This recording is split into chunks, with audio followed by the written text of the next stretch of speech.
Good good morning students. और आज हम लोग बहुत ही विशेष टॉपिक लेकर के हैं यहाँ पे। और टॉपिक यह है कि आखिर जो 12th क्लास में स्टूडेंट है उनको 2025 में एग्ज़ाम देना है।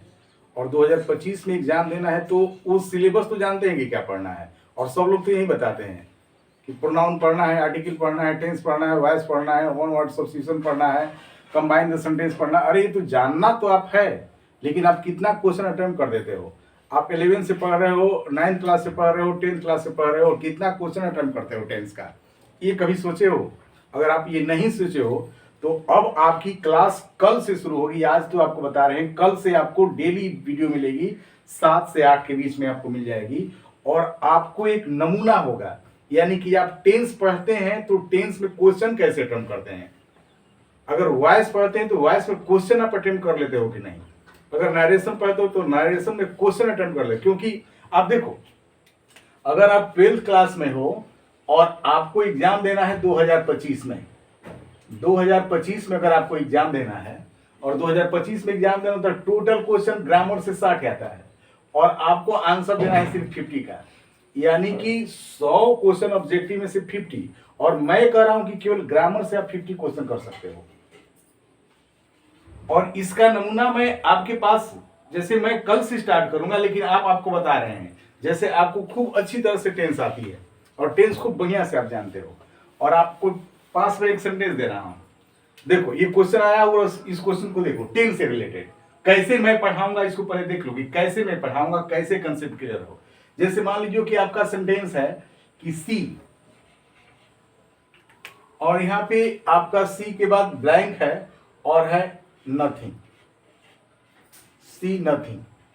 और यहां पे आपका ऑप्शन एक हो गया आपका से, दूसरा आपका ऑप्शन हो गया सेड,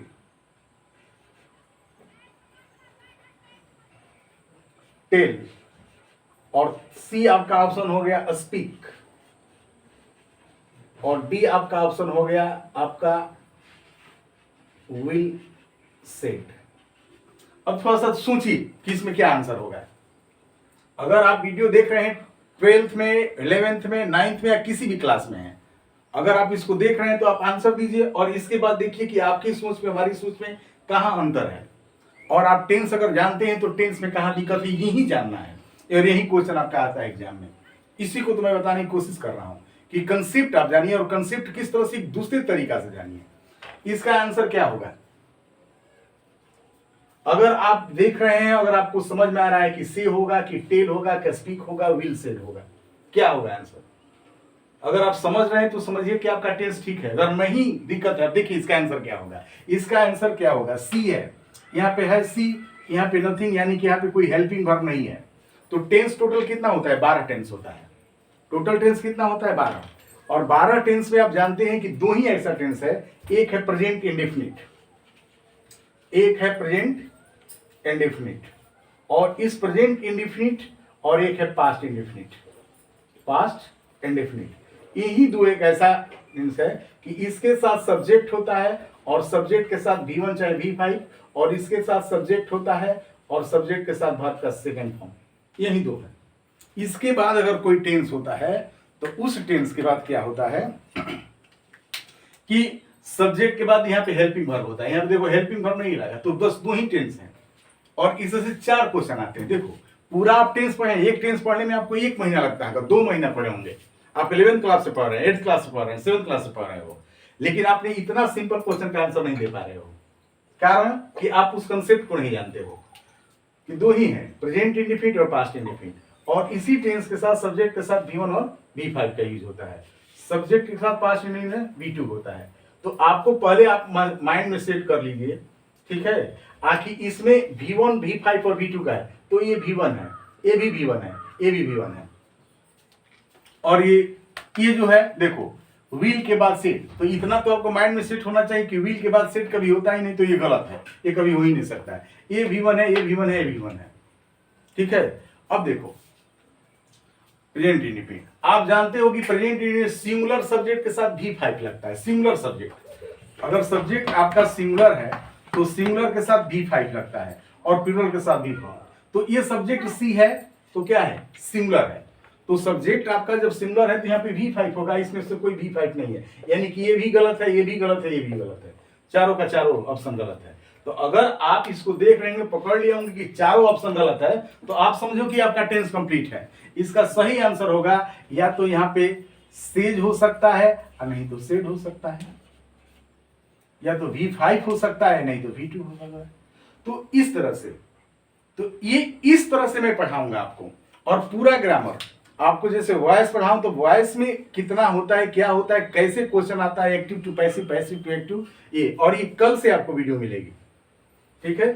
अभी देखो एक और क्वेश्चन, अगर ये आप जान लिए तो इससे क्या होगा कि आपको क्या प्रॉफिट होगा टेंस में। अब देखो 4 क्वेश्चन इसी तरह के आते हैं, केवल प्रेजेंट इंडिफिनिट और पास्ट इंडिफिनिट 4 क्वेश्चन आपके आते हैं।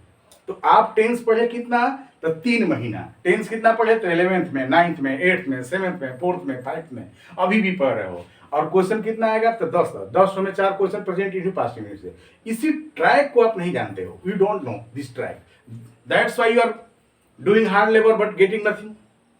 आप इतना परिश्रम करते हो, कुछ नहीं पाते। देखो अगर सेंटेंस ये देखो आया है कि ही, और यहां पे हो गया, ठीक है, अ बुक यस्टरडे। अब आपका ऑप्शन दे दिया, ऑप्शन दे दिया आपका, दूसरा ऑप्शन दे दिया, तीसरा ऑप्शन दे दिया आपका, और डी ऑप्शन आपको दे दिया बॉट।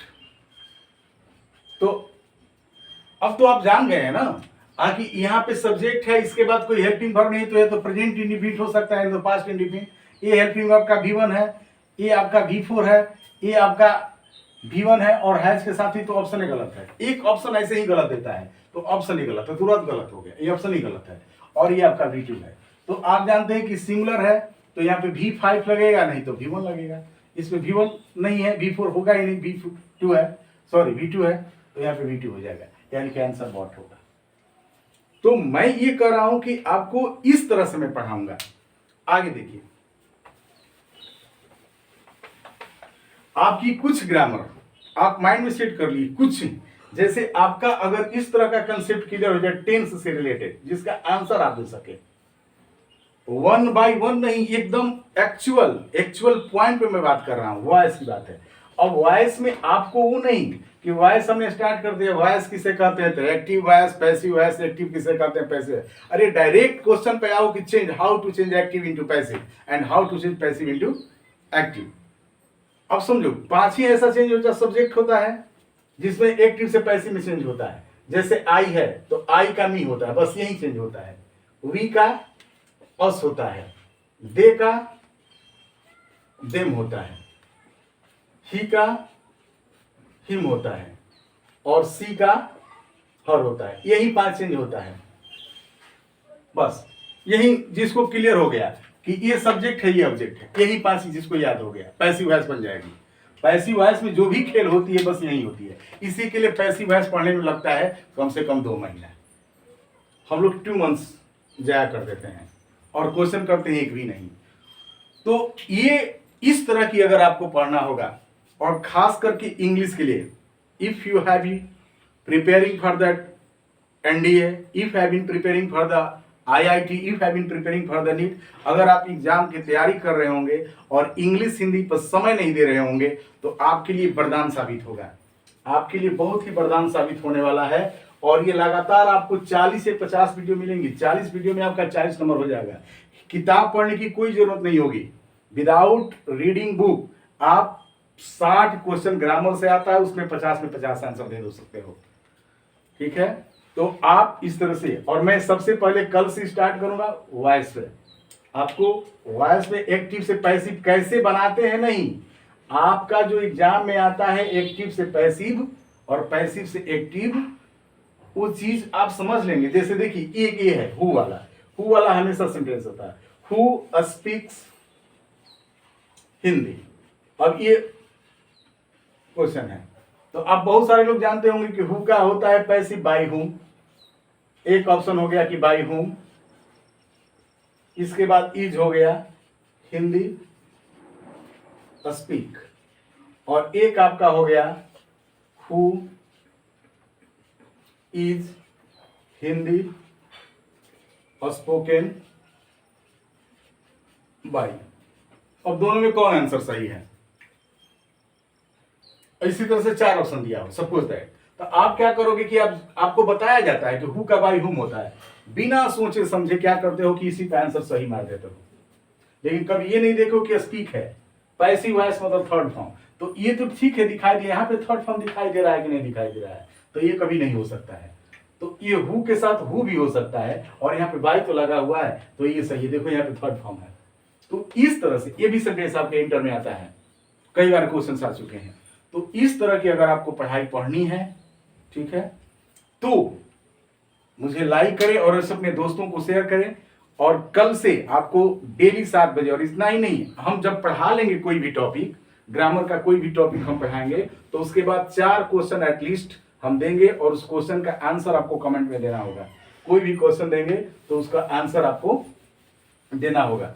अगर आप इस तरह से करते हैं तो मुझे लगता है कि आप 30 वीडियो अगर देख लेते हैं ग्रामर का, तो आपको फिर किताब पढ़ने की जरूरत नहीं पड़ेगी। ये मेरी वादा नहीं, इट्स माय कमिटमेंट, और मुझे विश्वास है, डोंट नॉट बिलीव, बट आप लोगों से मैं आग्रह करता हूं कि जरूर ऐसा काम करिएगा। अब एक क्वेश्चन आपको दे रहा है, उस क्वेश्चन का आंसर दीजिएगा। इसके बाद हम कल मिलेंगे। क्वेश्चन हमारा है कि two friends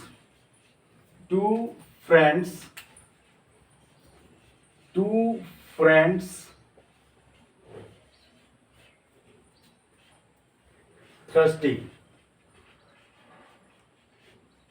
for several hours। Two friends, इसका आंसर दीजिएगा। Two friends thirsty for several hours, और पहला इसका ऑप्शन है WERE वर, दूसरा आपका ऑप्शन है आर, और तीसरा आपका ऑप्शन है विल बी, और डी आपका ऑप्शन है हैव बीन। अगर आपको इस क्वेश्चन का आंसर आप दीजिएगा।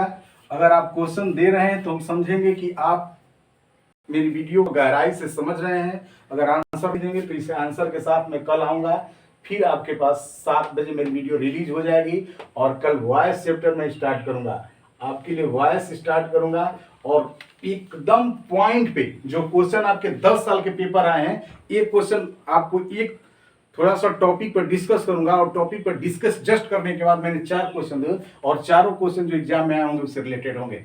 थैंक यू, बाय बाय, फिर मिलते हैं हम लोग कल।